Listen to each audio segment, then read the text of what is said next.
chers représentants des entreprises partenaires, chers invités, chers collègues et amis, chers étudiants, je voudrais d'abord vous remercier très chaleureusement, en ces temps de froidure, de votre présence à ce troisième forum ESB Entreprises, qui s'installe année après année comme un événement majeur de la vie de notre école et un marqueur de sa relation privilégiée avec les entreprises.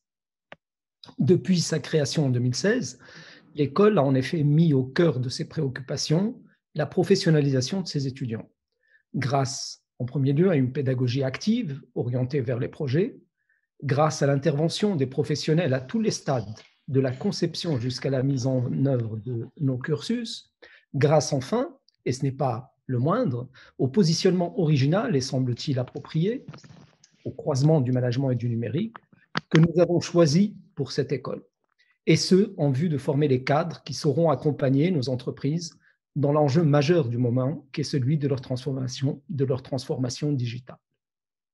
Nos premiers résultats sont là. Les entreprises apprécient nos diplômés. En témoignent 82% de ceux des promotions 2018 et 2019 qui ont été en situation d'emploi moins de 6 mois après leur diplomation. Témoigne aussi la phase finale du concours d'admission à nos formations en alternance. Nous déployons des formations en alternance avec Vermeg depuis 2 ans. Et la dernière phase du concours d'admission, c'est une phase de recrutement par l'entreprise partenaire. Et elle est conduite par elle sans aucune interférence de notre part. Eh bien, nos licenciés ont fait 3 fois mieux que ceux des autres institutions. Ils ont 45% de taux d'admission dans cette dernière phase contre 14 ou 15% pour les diplômés des autres institutions. Ce sont des chiffres remarquables et qui nous font bien sûr plaisir, mais qui ne nous satisfont pas totalement. Notre objectif est d'atteindre le plein emploi pour nos diplômés et nous continuerons à déployer, grâce à nos partenariats multiformes avec les entreprises, tous nos efforts pour cela. Le forum prend à cet égard une place privilégiée. C'est un moment privilégié au cours duquel nos étudiants peuvent prendre connaissance, grâce à un contact direct, même s'il est malheureusement cette année dématérialisé du fait de la pandémie, ils prennent un contact direct et une connaissance directe avec le paysage économique de leur pays et les enjeux de son développement. Ils peuvent aussi s'y confronter grâce à des panels réunissant des experts de premier plan au sujet critique du moment, celui de cette année, le coronavirus accélérateur de la digitalisation, avec un gros point d'interrogation, étant particulièrement actuel. Ils peuvent enfin s'engager, qui dans un projet de fin d'études, qui dans son projet professionnel, grâce à la présence des représentants des éminentes entreprises partenaires. Encore une fois, merci à toutes et à tous de votre présence, de votre contribution, qui font de cet événement, au-delà d'un succès qui ne se dément pas, un jalon particulièrement précieux dans le parcours de nos étudiants. Et j'ai aussi la faiblesse de croire qu'il est également utile aux entreprises présentes dans leur processus de recrutement de jeunes talents. Pour finir, je renouvelle mes remerciements aux entreprises présentes et en particulier à celles qui ont sponsorisé l'événement, aux speakers qui ont bien voulu rehausser le panel de leur expérience, de leur apport, à mon ami Yamina Mathlouthi qui nous fait l'honneur de le modérer, le plaisir de le modérer, ainsi qu'à nos étudiants pour leur présence et leur contribution, notamment lors des pitchs qu'ils feront tout à l'heure pour témoigner de leur expérience ESB. Mes chaleureux remerciements et mon salut s'adressent tout autant à la formidable équipe organisatrice. L'équipe organisatrice, c'est en réalité toute l'équipe administrative et académique de l'école, mais plus particulièrement ceux qui ont contribué à l'encadrer, et je cite Rassen Noueja, Afef Maroufi, les 2 Sarah, nous en avons 2, Bouzgar ou Arfaoui, les 2 Marim Rokben Yejedi, Walid Lahaib, et désolé et toutes mes excuses pour ceux que j'aurais oubliés. Voilà, je peux déclarer ouvert le forum ESB Entreprises 2020. Je passe la parole à notre directeur général pour nous éclairer sur je dirais sur cet effet crise par rapport à l'enseignement et par rapport particulièrement à ESB qui s'est mise déjà dans la digitalisation de son enseignement dans la mesure où cette crise-là lui a permis peut-être, mais c'est à lui de nous le dire, si c'était un accélérateur dans cette orientation de la politique de formation ou c'était une contrainte supplémentaire. Merci Yamina. Comme tu viens de le souligner, ESB n'existerait pas sans la digitalisation. Quand nous avons commencé à travailler sur le projet en 2015, il y avait une bonne trentaine d'écoles de management privées qui étaient sur la place et qui couvraient grosso modo tous les besoins du pays en matière de formation. Et nous nous sommes posé la question, est-ce que ça avait un sens d'en créer une 31e? Et la réponse a été oui, pour une raison majeure. Aucune des écoles qui nous précédaient ne s'intéressait au nouveau paradigme du management né de la digitalisation. Et permettant de dispenser des formations pour former des managers qui puissent accompagner la transformation digitale des entreprises. Donc, dès le début, nous nous sommes inscrits dans ce positionnement. Donc, nous avons prétendu, peut-être un peu avec un peu de forfanterie, être l'école du management numérique. Il fallait le comprendre non pas comme une réalité à l'instant T, mais comme un objectif. Et nous avons mis en place une multitude d'outils, au nombre desquels je mentionnerai la plateforme Moodle que nous utilisons. Tous nos cours sont en ligne, tous nos étudiants ont accès à leurs cours en synchrone ou en asynchrone, à tous leurs cours sur la plateforme. Nous avons formé des enseignants à l'utilisation des plateformes avec un accompagnement depuis 2017, un accompagnement avec un enseignant dédié et spécialiste de l'enseignement digital qui accompagne les enseignants pour qu'ils puissent digitaliser le dispositif par lequel ils dispensent leurs enseignements. Nous avons travaillé aussi sur les équipements des salles de digital learning. Nous en avons 6 actuellement avec des tableaux interactifs, avec la possibilité d'avoir des enseignements qui sont en mode blended, parce que nous ne pensons pas que le tout numérique, tous ceux qui sont intervenus, toutes celles qui sont intervenues avant moi, ont insisté sur le caractère, sur une chose que le numérique dégrade, c'est ce contact humain. Et ce contact humain est absolument essentiel dans le processus d'enseignement. Donc, nous sommes beaucoup plus favorables à un mode blended dans lequel il y a du numérique et dans lequel il y a aussi du présentiel, évidemment, en respectant toutes les conditions pour protéger la santé des uns et des autres. Nous avons fait accompagner tous les enseignements de logiciels appropriés. Nos étudiants apprennent des contenus, mais ils apprennent à les mettre en œuvre avec des applications. Tous nos étudiants sont obligés d'avoir un PC pour effectuer, on leur demande des rendus qui nécessitent des outils informatiques et donc ils sont obligés d'avoir. On utilise des plateformes pour l'enseignement des langues et maintenant je vais en parler tout à l'heure, on généralise ce concept. Donc, et notre population a évolué d'une manière significative. Je vais donner des chiffres. En licence, nous étions à 70-30 licence sciences de gestion et licence informatique de gestion. Aujourd'hui, nous sommes à 55-45, c'est-à-dire que beaucoup de gens viennent vers nous pour de la gestion informatisée, pour de l'informatique de gestion.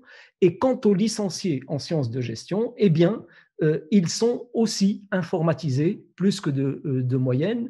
L'année dernière, nous avons testé une expérience pendant d'ailleurs le confinement, qui était une expérience d'apprendre à nos étudiants de licence de sciences de gestion d'apprendre à utiliser l'outil de programmation Python et de programmer, notamment pour des applications en recherche opérationnelle. Nous l'avons fait avec 80 étudiants de 3e année de LSG et je crois que nous avons formé les premiers licenciés en sciences de gestion qui savent programmer en Python, qui ont la capacité de programmer en Python.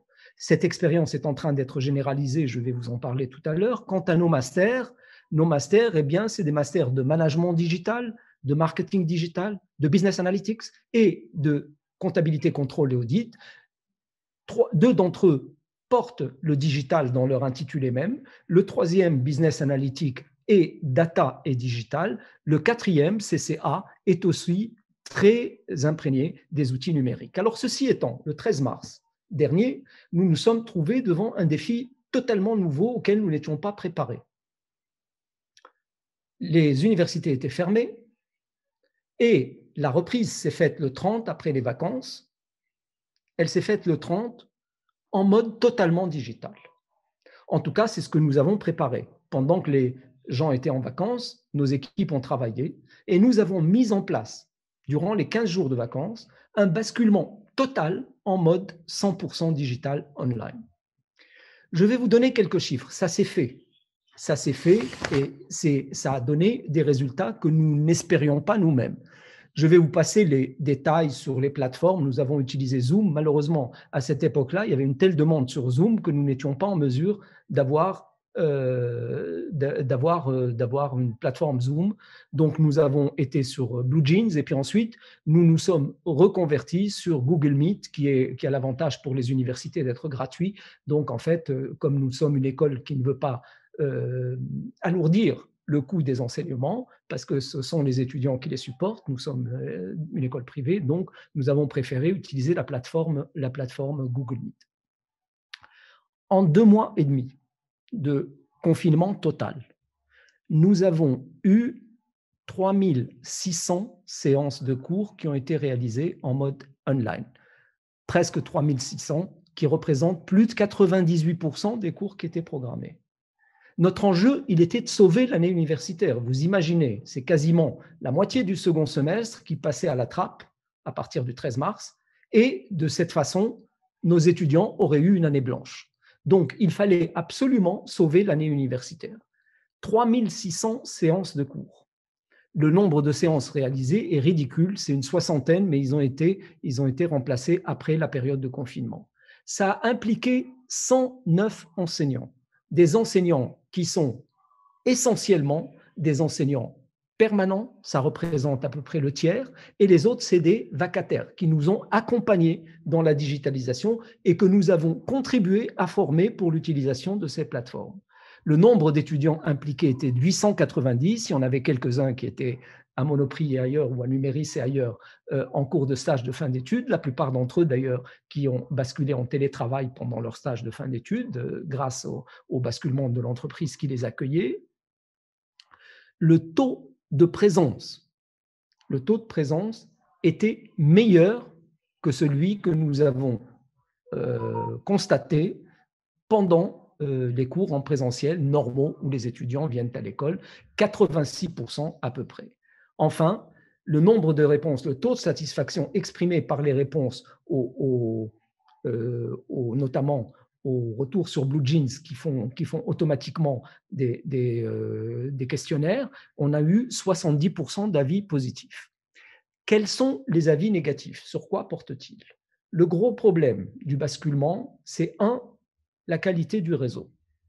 Nous avons des réseaux qui s'avèrent à la faveur de cette expérience coronavirus, qui s'avèrent nettement insuffisants pour permettre le basculement vers le digital, qui est un must, qui est une obligation, qui est un nouveau paradigme, y compris de l'enseignement supérieur. Donc ça, la qualité des réseaux est problématique. Le deuxième problème, c'est leur coût. Quand quelqu'un se rabat sur la 4G, elle est hors de prix. Vous achetez des mégaoctets, bien entendu, ça n'a rien à voir avec les pays développés où la 4G, dans des forfaits, est tout à fait accessible à la moyenne de la population. Troisièmement, nous avons des problèmes réglementaires qui sont que le ministère, nous sommes sous l'autorité, sous l'égide du ministère de l'Enseignement supérieur et de la Recherche scientifique, et nous devons parfois bousculer les réglementations pour faire ce qui est nécessaire. Au début, le ministère était très réticent pour le basculement au numérique. Et jusqu'au bout, il défend l'idée qu'il est impossible d'avoir des évaluations en mode numérique alors qu'il y a des moyens de les sécuriser et qu'il faut simplement retrousser les manches et se mettre au travail pour effectivement faire du numérique un outil essentiel de l'université. Nous n'y pensions pas, mais au mois de septembre, nous nous sommes retrouvés devant un nouveau défi. Et ce nouveau défi, c'est que, deuxième vague et conditions sanitaires qui ne nous permettent pas d'avoir la totalité de nos étudiants en classe. Donc, nous avons organisé un mode hybride, mixte, moitié de la population à l'école, moitié de la population chez eux et en mode numérique. Et ce que nous avons constaté est assez intéressant. En principe, les populations en classe et chez eux, c'est moitié-moitié. Or, en fait, il s'avère que ceux qui sont programmés une semaine pour être en classe, au début, les étudiants ont beaucoup résisté. Ils ont dit le numérique, ça vaut rien. La qualité de la formation n'est pas bonne, on ne peut pas parler avec les enseignants comme il faut, la qualité du réseau que j'ai à la maison n'est pas suffisante, etc., etc. Mais de facto, quand on voit le taux de présence, on constate que majoritairement, les gens qui sont en présentiel, eh bien, préfèrent assister à distance. Donc, ça veut dire que les avantages sont supérieurs aux inconvénients qui sont totalement réels. Il ne faut pas du tout les minimiser. Alors, ce sont ces problèmes-là. Donc là, nous sommes en train de prouver le mouvement marchand, de prouver que l'enseignement hybride, que ce blended learning, qui est désormais un standard à l'échelle internationale, un standard absolu. Celui qui veut revenir à l'enseignement totalement présentiel aujourd'hui, c'est comme l'agriculteur qui voudrait revenir à l'ARER et ne pas, voilà. Donc c'est un combat d'arrière-garde. Le numérique fait partie intégrante de la manière d'enseigner. Alors, ce numérique, il faut le maîtriser, il faut en améliorer la qualité, mais il est désormais totalement incontournable. Il soulève quand même des problèmes. J'ai parlé des problèmes réglementaires. Il y a aussi des problèmes d'éthique et d'équité entre les étudiants. C'est clair que dans la mesure où il peut se traduire par un surcoût important, qu'il faut avoir un ordinateur, qu'il faut avoir des connexions de qualité. Et j'ai dit et mentionné que les connexions en Tunisie sont hors de prix au regard des revenus de la population. Et tant qu'on n'aura pas résolu ce problème-là, parler de 5G, c'est de la roupie de Sansonnet. Ça n'a rien à voir. Ça va concerner quelques geeks et quelques populations extrêmement favorisées, mais ça va passer à côté de l'essentiel de la population. Or, si nous parlons d'un enjeu capital de la digitalisation, ça ne sert à rien de digitaliser si en face de vous, vous avez une population qui ne l'est pas. Donc ça, c'est un enjeu absolument essentiel. Donc voilà à peu près ce que je voulais dire là-dessus. Donc ceux qui sont censés être en présentiel et qui sont présents, qui sont censés être présents alors, ceux qui sont censés être à distance et qui sont présents en salle, ça représente quelque chose comme la moitié de ceux qui sont présents à distance, qui sont censés être présents à distance. Donc, les étudiants préfèrent malgré tout le mode digital. Il nous reste, nous, à travailler beaucoup pour apprivoiser ce mode digital. Et je veux dire deux impacts d'accélération. Alors, évidemment, la situation que nous connaissons aujourd'hui n'a rien à voir avec celle du 13 mars. Nos enseignants sont formés, nos outils sont maîtrisés, nous faisons passer des devoirs surveillés dans un mode bizarre, qui est un mode présentiel, mais présentiel digital, avec un outil digital, parce que le coronavirus, ça veut dire notamment que si vous vous amusez à distribuer des sujets papier, des copies papier, que vous les récupérez, etc., eh bien, le vecteur principal de transmission, c'est par les échanges de documents aussi. Donc, nous avons décidé de faire passer les examens en classe, mais sur des PC. Les étudiants amènent leur PC, ils le passent en classe et il n'y a pas du tout de contact de peau, et même à travers du papier, etc. Nous avons mis en place au début de cette année, et la demande était forte, mais nous hésitions, mais nous sommes lancés. Tous nos masters sont désormais proposés en mode exécutif pour les gens qui travaillent, et ils sont présentés dans un mode blended. Du lundi au vendredi, les étudiants étudient après leur travail de 18h30 à 20h30, mais ils étudient chez eux et en digital. Et le samedi, on les invite à venir chez nous pour du présentiel. Enfin, on espère qu'on va pouvoir le faire régulièrement une fois que le Covid sera derrière nous. Nous avons donc offert, nos formations ont évolué. Nous avons généralisé l'utilisation des plateformes de digital learning. Jusqu'à présent, nous les utilisions uniquement pour les langues. Le français et l'anglais, nos étudiants doivent acquérir le niveau B2 et sans quoi ils ne peuvent pas avoir leur diplôme. Et ce niveau B2, on ne peut pas l'acquérir quand on arrive du lycée uniquement avec 2 heures d'anglais par semaine. Ça, c'est hors de… Donc, nous sommes dotés des moyens, une plateforme qui s'appelle Rosetta Stone. Tous nos étudiants suivent des cours de français et d'anglais. Ils sont suivis par leurs enseignants, mais à travers une plateforme. Ils ont des enseignements, ils ont des interactions, ils ont un professeur virtuel à travers la plateforme grâce auquel ils évoluent. Eh bien, depuis le début de cette année, nous avons généralisé, l'exemple, j'en ai parlé tout à l'heure pour Python, cette année, nous le faisons pour Python, nous le faisons pour R, nous le faisons pour SQL, et il y a une plateforme d'apprentissage. Et cette année, ça va concerner non pas les 80 étudiants de l'année dernière, mais 2000 étudiants. Je compte 2000 étudiants, des étudiants qui suivent 2 cours sur la plateforme, grâce à l'usage de la plateforme, sont comptés comme étant 2 usagers et non pas un seul. Donc, 2000 cette année, ça sera 4000 l'année prochaine, 6000 l'année suivante et 8000 la dernière année.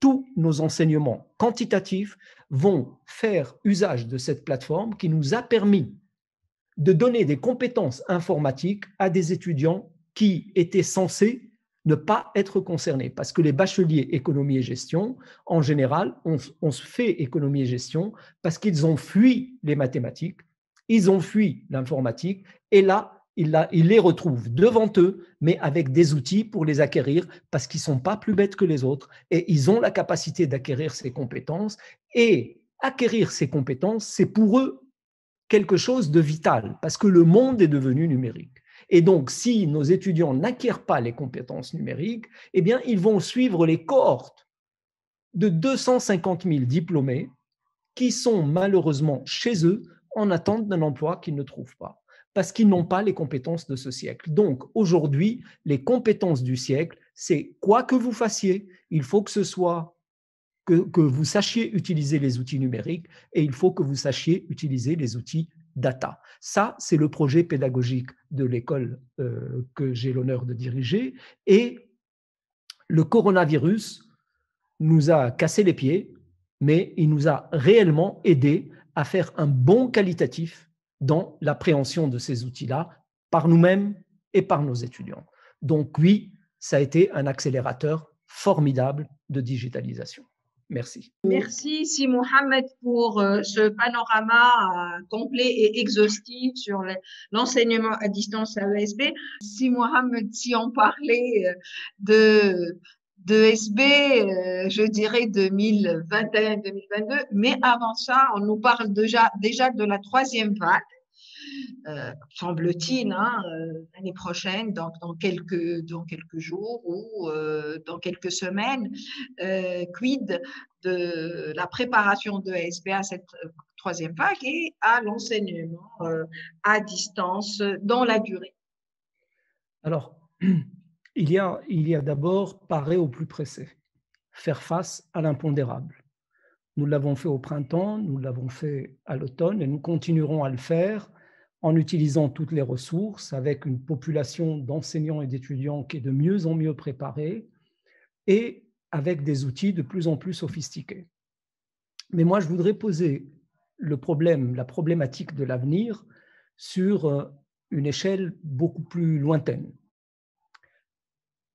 Je pense que l'enjeu du XXIe siècle est celui de la digitalisation des esprits. Ça veut dire que jusqu'ici, nous avons une population qui est grosso modo dichotomique. Vous avez une partie de la population qui a accès à des compétences qui sont des compétences, je dirais, dérivées des mathématiques, y compris l'informatique. Donc, c'est ce qu'on appelle les sciences dures. Et d'autre part, une population qui est censée ne pas être concernée par les sciences dures. J'ai parlé des bacheliers économie et gestion, des bacheliers lettres, etc. Et les métiers des uns leur demandent d'avoir accès à ces compétences, tandis que les métiers des autres ne leur demandaient pas de maîtriser ces compétences. Ces paradigmes ont totalement été bouleversés par la digitalisation du monde. Je ne vais pas revenir sur des chiffres de capacité de calcul. Moi, j'ai le privilège d'avoir un âge qui m'a permis de connaître les cartes perforées.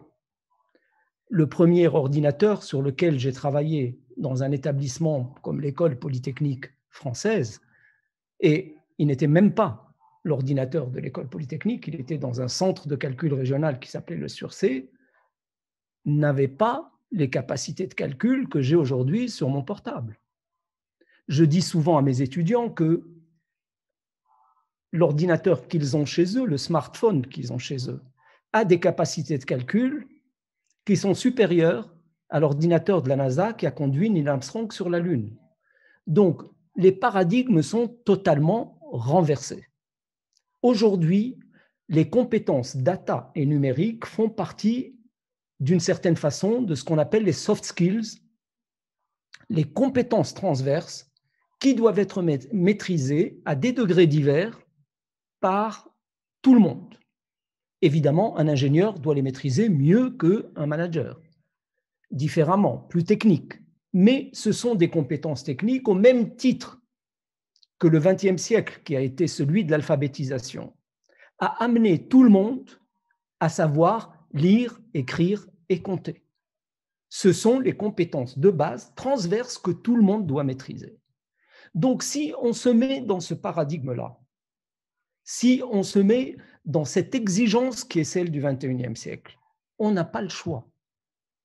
Nous devons continuer et trouver les moyens pour donner ces compétences à des gens qui ont été très mal préparés par le lycée, parce que le lycée continue à résister. Le lycée continue à déployer une formation qui est du XXe siècle, qui n'est pas du XXIe. Et donc, il faut, comment dire, make up, comme disent les Américains, il faut réparer les dégâts du lycée et aller plus loin.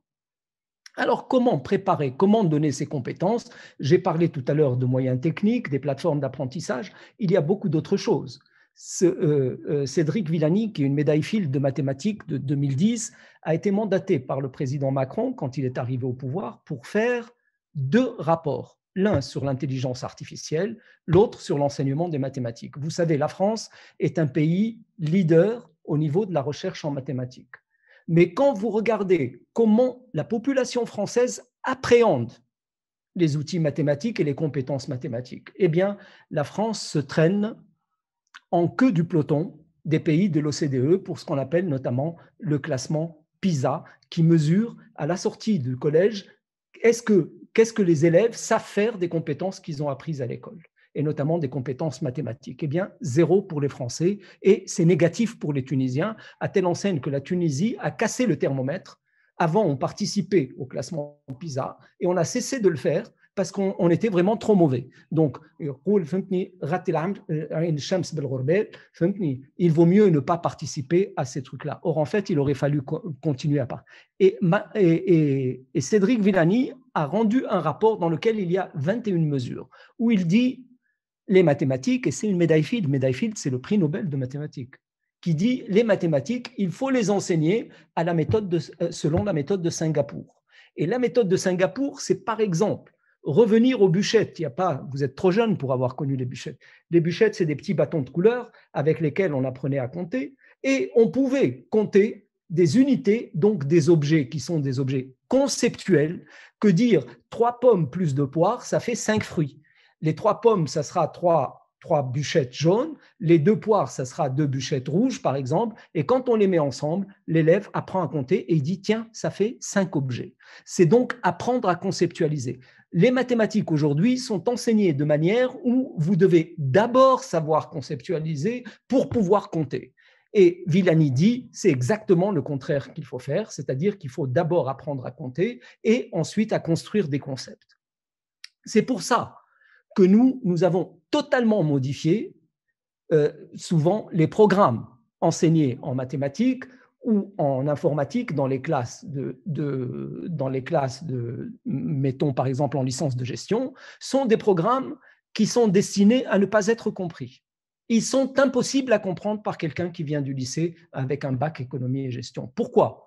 Parce que vous lui demandez d'avoir les compétences d'un bachelier maths ou d'un bachelier sciences. Et il ne les a pas, sinon il n'aurait pas fait son bac économie et gestion. Donc, comment enseigner ces compétences-là à des gens qui ont été un petit peu, je dois dire, massacrés pendant leur période lycée, et comment leur faire reprendre goût avec ces choses-là. Nous avons modifié les programmes et nous devons continuer à les modifier. Il n'est pas nécessaire. Quand nous avons créé Esprit, il y a presque 20 ans maintenant, nous avons créé une école où il ne fallait pas faire une classe prépa de maths, 2 années, pour pouvoir faire des études d'ingénieur. Et beaucoup de nos amis nous ont dit, mais vous êtes fous, pour être ingénieur, on ne peut pas être ingénieur sans faire une classe prépa. Un ancien ministre m'a dit ça, qui est un de mes collègues. Et je lui ai dit, attends, tu plaisantes. Ça veut dire que les Allemands n'ont pas de bons ingénieurs puisqu'ils n'ont pas de prépa. Ou que les Américains et les Anglais, qui sont les pères des révolutions industrielles, n'ont pas de bons ingénieurs. Donc finalement, et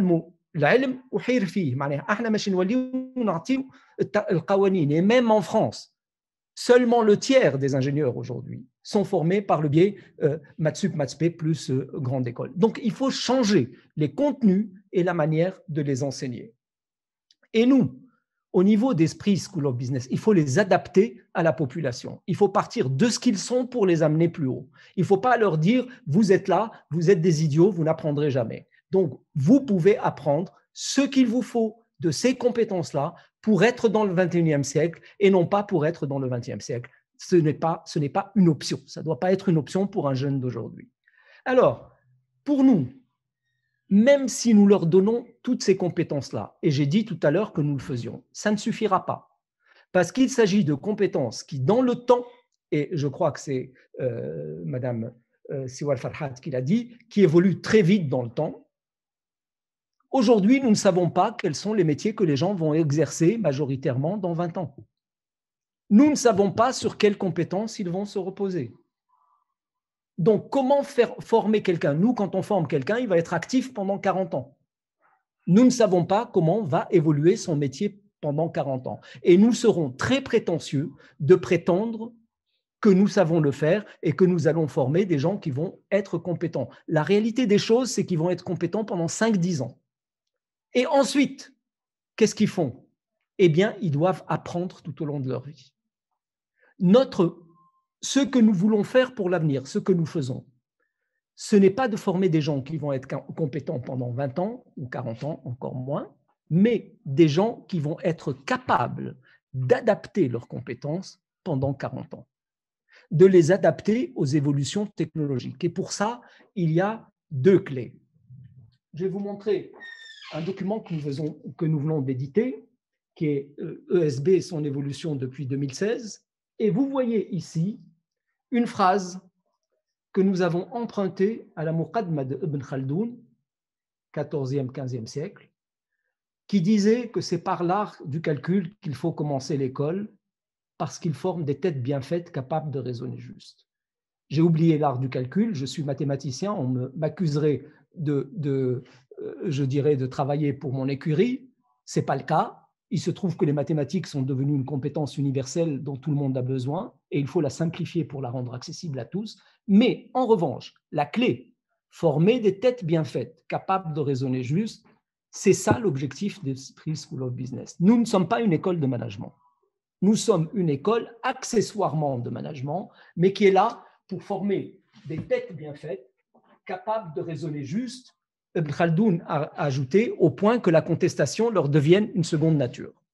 Alors ça veut dire quoi? Ça veut dire que nous devons, à côté des compétences entre guillemets techniques, nous devons mettre les outils qui sont les outils de raisonnement, qui sont 1, la pensée critique, l'argumentation, le raisonnement juste.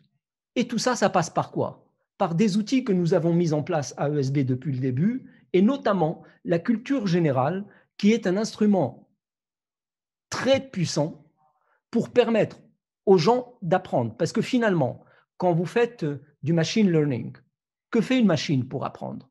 Je donne souvent l'exemple à mes étudiants parce que les machines, eh bien, elles singent les êtres humains, elles nous imitent. Comment elles font pour apprendre? Elles ont une base de données pour dire que, par exemple, voilà, qu'est-ce que je vais dire? Je vais prendre celui-là. Ça, c'est un flacon. Et elle a une base de données de 2000, 3000, 5000 flacons. Et ensuite, quand on lui présente un autre flacon, elle va dire c'est un flacon. En faisant de la reconnaissance de forme, en regardant les caractéristiques qui sont dans tous les flacons qui sont communes et en ayant la capacité d'inférer à un moment donné que ceci est un autre flacon. Cette capacité de raisonnement, elle n'existe pas si vous n'avez pas de culture générale. Or, la culture générale a été totalement détruite pendant l'enseignement du lycée. Et nous la reconstituons à travers un séminaire qui, chaque année, organise une 60aine de conférences sur les sujets les plus variés. On va avoir une prochaine, on a eu une conférence Al-Hareg, les migrations clandestines. On a eu des conférences sur la littérature, on a eu des conférences sur tous les sujets. Et évidemment, beaucoup de conférences sur ce qu'est le travail, le business aujourd'hui, ce que sont les entreprises, etc. Nous allons continuer à former des gens de notre temps. Et les contenus, nous allons les adapter au fur et à mesure avec un outil majeur qui est celui du digital, qui apporte des outils formidables avec des plateformes, etc. Les partenariats avec les entreprises, merci à Madame Farhad de l'avoir évoqué. Vous savez, Madame Farhad, que nous sommes partenaires pour un master de Business Analytics. Nous l'avons construit avec Business and Decision et nous souhaiterions, nous, que notre partenariat soit plus actif qu'il ne l'est. Je sais que vous êtes passé par une période de transformation au niveau de la gouvernance, etc. Mais maintenant que c'est un peu stabilisé et que vous manifestez le désir d'aller vers des universités, nous avons besoin de vous, comme vous pouvez avoir besoin de nous. Nous avons mis en place des formations en alternance pour permettre à des gens qui travaillent d'aller plus loin dans leurs compétences avec un diplôme, parce que le diplôme, c'est ce qui reconnaît. Donc ça, c'est des formations en alternance. Des formations exécutives qui s'adaptent au temps du travail pour permettre aux gens d'avoir des diplômes. Mais nous pouvons aussi avoir des parcours construits comme nous l'avons fait avec vous, avec Business and Decision, mais nous pouvons avoir aussi des formations, tailorées, qui sont à façon.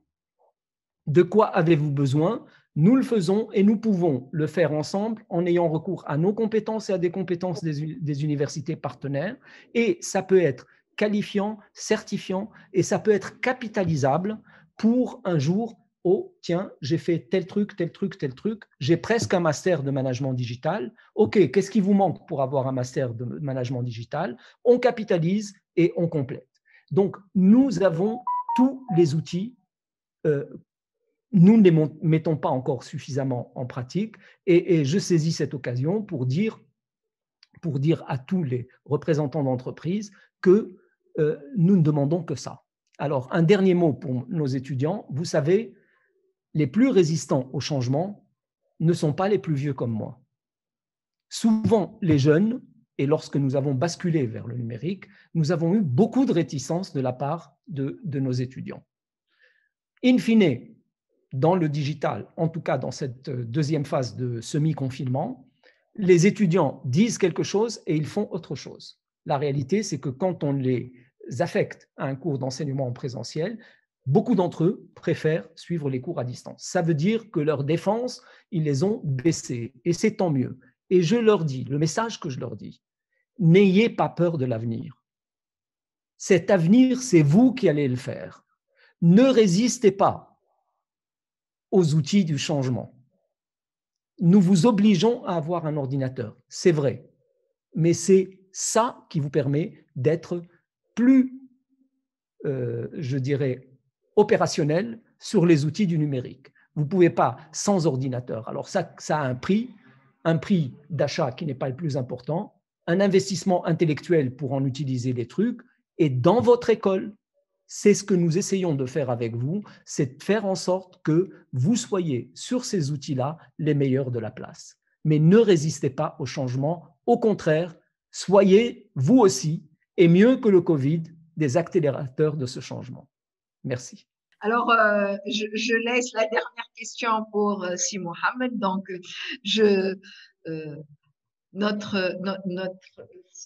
excusez-moi, si Hassan se pose cette question, à savoir distanciel versus présentiel. Est-ce que l'enseignement distanciel remplacera demain l'enseignement présentiel et dans quelles circonstances? Est-ce que c'est un objectif? Est-ce que c'est une limite? Est-ce que ce sera une performance? Que sais-je? J'espère que non. Et je suis convaincu que non. Je pense que le présentiel restera toujours essentiel parce que l'enseignement, c'est d'abord une aventure humaine, c'est d'abord du contact, c'est de l'interaction. Et le fait d'être avec un étudiant devant un tableau, un écran, d'échanger sans avoir besoin de l'intermédiation d'un réseau sans être à distance, c'est quelque chose qui permet un meilleur échange et c'est quelque chose qui est beaucoup plus favorable à l'appréhension par les étudiants que le mode distanciel. J'ai répondu, j'ai fait une remarque à Hassan Fourati directement. Cependant, au mois de mars dernier, c'était ça ou rien. C'était passer à l'EAD à 100% ou bien accepter de perdre une année sabbatique, de faire perdre une année universitaire à nos étudiants. Donc, c'était une solution, c'était un pis-aller. Ce n'était pas un choix, c'était quelque chose qui s'était imposé à nous.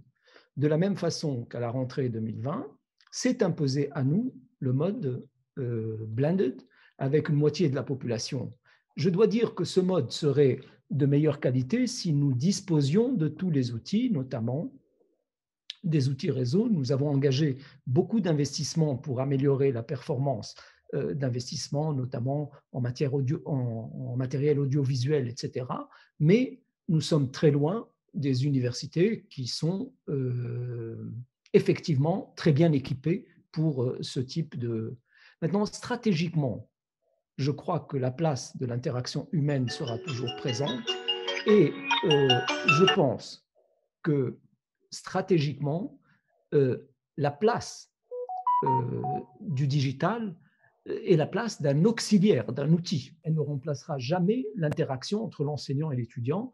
Et donc, moi, je crois beaucoup au blended learning avec beaucoup d'outils numériques qui permettent à l'interaction entre les enseignants et les étudiants et entre les étudiants eux-mêmes de s'effectuer, mais je ne crois pas du tout à la mort du présentiel.